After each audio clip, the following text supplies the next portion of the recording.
Hello, this is Roy Hutchinson in Sydney, Australia. Not just the voice, but me, in the flesh, as you can see. Anyway, I'd like to tell you how I became artistically involved in the world of ballet. As a painter, that is, not just as an onlooker, but almost totally involved in the sight, sound, and atmosphere of it all. It was an exciting new experience for me, completely different from anything I'd ever done before. I have always loved classical ballet and classical music, and in those earlier times in Sydney, I attended almost every ballet and opera that I could, with never a thought that one day I would become artistically involved in the art of dance. I was so totally immersed in my graphic design business that I never even thought of pursuing ballet as an art form. It was another world, a completely other world. That is, until I left Australia in 1979 and returned to London.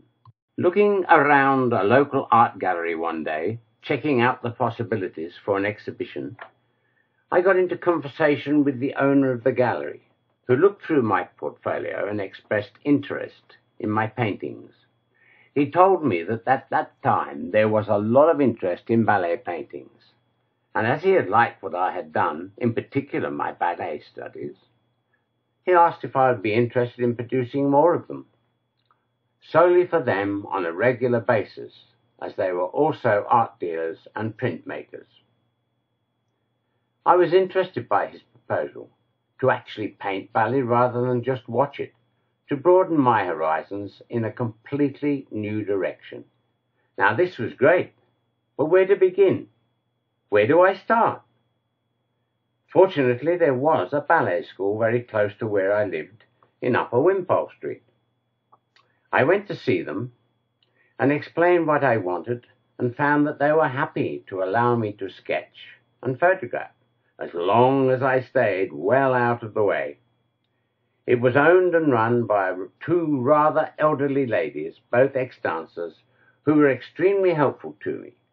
They were wonderful and actually delighted to have an artist in-house, so to speak. Fortunately, I got along very well with both teachers and students. They were actually quite eager to see the results of my work. Students were happy to pose for me, even helping me when I had to balance on wobbly ladders to photograph poses from a variety of angles for my small sculptures. Up to this time, most of my paintings had been of fairly static subjects, landscapes and objects such as old, rusty or wooden posts, with possibly a bird or other small creature included. So this was an entirely new experience for me. Figures, and lots of them. Up to this stage, I had been a fairly non-figurative artist. I was also becoming more acquainted with the ballet scene through various friends of mine, including Marilyn Burr, who had been principal dancer for several companies, including the Washington, Festival and Stuttgart ballet companies, and her husband, the famous dancer Ivan Nagy, who at that time was director of the London Festival Ballet Company. By good fortune, at this time, I also met a lady who was the official photographer for the Kirov Ballet, from whom I was able to buy some excellent photographs for £10 each, thereby avoiding any copyright problems. Now, most of these photographs gave me the opportunity to paint dancers in full flight during a performance. But with my first sketches, I realized that most of the photographic studies were pretty static. Now, while this was mostly okay, I guess, it left me a little frustrated. I realized that something more was needed.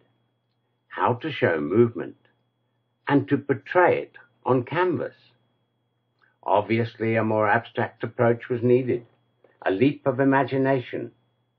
For after all, ballet is an art of graceful and intense movements that tell a story, a visual story played out before your eyes. So, just transfer that to canvas. What's the problem? Well, that was the problem, wasn't it? How best to capture this movement, how to get it down on canvas or paper in one dimension. That was quite a challenge. I finally settled for pastel and oils. Both techniques lend themselves to a fairly quick impressionistic style, one that's more immediate and less detailed. In order to suggest movement and speed, I decided to let parts of the body, a foot, a leg, arm, fade or merge into the background. I thought that this worked very well and really opened up the immediacy of the dance. So I was quickly swept into the incredible atmosphere of the ballet. The sound of the piano, the teacher's voice blended with the cadence of music, voices and the soft sound of feet on the boards. A pas de deux mingled with shouted instruction to the corps de ballet, the ever-present smell of resin and the sweat of physical effort. All this movement in the pursuit of perfection. Then the very slow drift back to the dressing rooms, where I found so many great and careless poses, all unmindful of my presence. It was a wonderful, exhilarating, and completely relaxed atmosphere, free of the discipline of the class. How easy it was for me, a mere observer, the quick sketch and the relaxed pose caught on camera. But how exhausting it must have been for them, every day with all that discipline. Discipline that would remain with them forever. This, then, is what I was looking for, to best show the passion and movement of ballet, to show the fire and the dedication of the dancers. And it was then that I realized that success in ballet, as in art and life, was all about discipline. Everything demands discipline. May I say, in closing, that the gallery was delighted with my ballet paintings and bought everything that I could give them.